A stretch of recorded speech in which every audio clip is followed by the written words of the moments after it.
Roger that.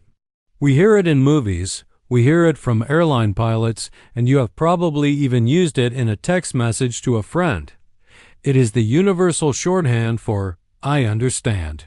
But if you stop and think about it for a second, who exactly is Roger? For decades, this phrase has been hardwired into global communication. But its origin has absolutely nothing to do with a person named Roger. Instead, it is the result of a massive technological hurdle. Early wireless communication was plagued by physical limitations, unreliable materials, and heavy atmospheric interference. To understand why we say "Roger that" today, we have to look at the physics of radio waves, the engineering of early transceivers, and how the physical materials of the past literally reshaped human language. The story starts before voice communication even existed.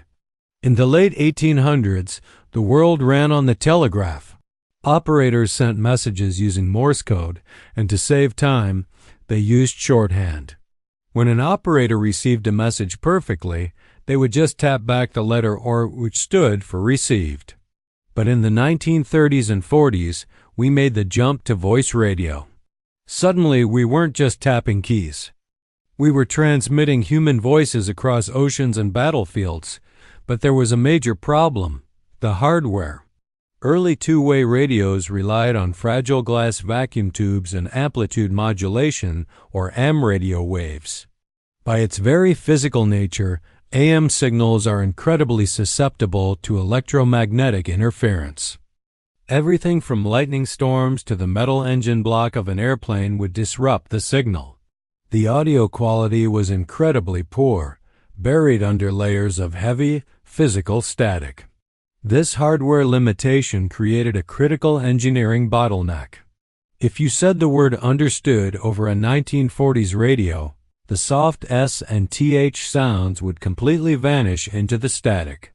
Imagine trying to coordinate complex logistics like a cargo ship calculating its precise turnaround time at a massive, noisy port in Rotterdam or Ningbo using equipment that constantly dropped syllables.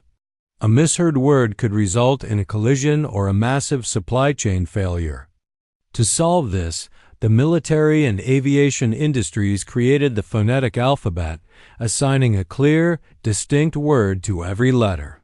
Because telegraph operators already used the letter R to mean received, they needed a word for R that could punch through heavy radio static. The word they chose was Roger.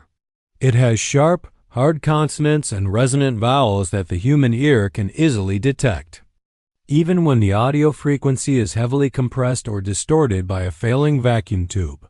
When you said Roger, the person on the other end knew you had successfully received the transmission, no matter how bad the hardware was. By the 1950s, the phonetic alphabet was officially updated. Roger was replaced by Romeo. But by then, the phrase "Roger that" had already cemented itself permanently into the cultural lexicon.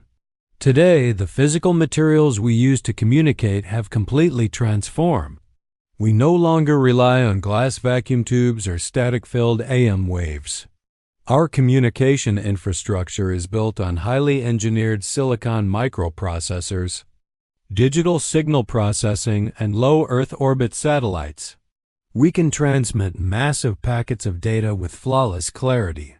You can whisper the word "understood" into a modern device, and it will be heard perfectly on the other side of the planet.